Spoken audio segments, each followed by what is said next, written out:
এত মজার মজার খাবার কয়েকদিন পর কিন্তু আর খাওয়া যাবে না। যখন নদী নালা খাল বিল শুকিয়ে যাবে তখন আর এই টাইপের মাছগুলো পাওয়া যায় না। আসসালামু আলাইকুম, সবাই কেমন আছেন?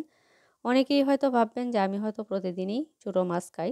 না, প্রতিদিন ছোটো মাছ তো আসলে খাওয়া সম্ভব না, কারণ ছোটো মাছ কি সস্তা? ছোটো মাছও তো অনেক দাম। সব কিছু মিলেই খাই, ছোটো মাছ, বড় মাছ, মাংস, শাক, সবজি সব কিছুই কিন্তু খেতে হয়। আর প্রতিদিন তো একঘেয়েমি খাবার খেতেও ভালো লাগবে না।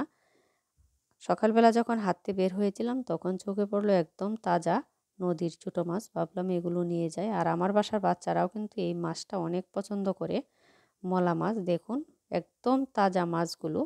এটাতে আসলে মলা, পুঁটি, তারপর চাপিলা সব কিছুই মেশানো আছে। এগুলো এখন ভালো করে কাটাকুটি করে নিতে হবে। কালা বসে গিয়েছে, কাটাকুটি করবে। তারপর সব কিছু সুন্দর করে ধুয়ে একটা বাটিতে উঠিয়ে নিয়েছি। আজকে কি রেসিপি করছি পুরো ভিডিওটা দেখুন, আশা করি ভালো লাগবে। আমার রেসিপিটা দেখে যদি আপনারা এইভাবে বাসায় করেন, এই খাবারগুলো কিন্তু খুবই উপকারী, বাচ্চাদের জন্য বলেন, বড়দের জন্য বলেন। কারণ বড় মাছ যত মজারই হোক, বড় মাছগুলোতে কিন্তু ফরমালিন দেওয়া থাকে বা অনেক ধরনের মেডিসিনও দেওয়া হয় মাছটা তাজা থাকার জন্য বা বড় হওয়ার জন্য।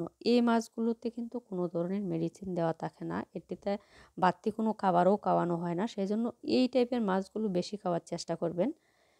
আমি মাছটা ভালো করে ধুয়ে একটা বাটিতে উঠিয়ে নিয়েছি। এটা আজকে ভাজি করব। আর এই ভাজিটা গরম গরম ভাতের সাথে অসাধারণ লাগে খেতে।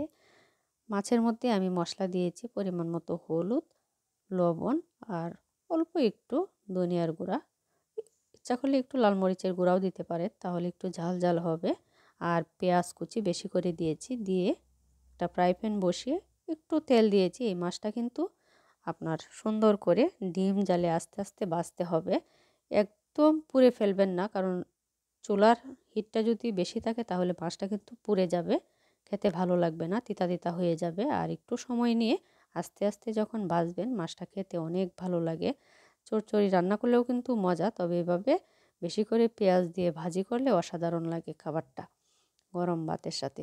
এখন আমি সময় নিয়ে মাছগুলো চুলার আঁচটা কমিয়ে একটু ভেজে নিচ্ছি। আমি কিভাবে ভাজছি মাছটা দেখুন, কারণ এটা ঢাকাও যাবে না, ঢাকলে কিন্তু পানি বের হয়ে যাবে, তাহলে মাছটা একদম ভেঙে যাবে।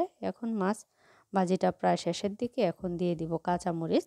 যদি ধনিয়া পাতা থাকে ধনিয়া পাতাও দেওয়া যায়, আমার বাসায় আজকে ধনিয়া পাতা নাই, সেজন্য দেই নাই। এখন কাঁচামরিচটা দিয়ে, কাঁচামরিচগুলো কিন্তু ভাতের সাথে মেখে খালি এত ভালো লাগে। আর আজকের ভিডিওটা কেমন হয়েছে অবশ্যই কমেন্ট করে জানাবেন। যদি ভালো লাগে আমার পেজটা ফলো দিবেন। আরেক চুলায় আরেক রান্না করা হচ্ছে, ওইটার রেসিপিও আপনাদেরকে দিব।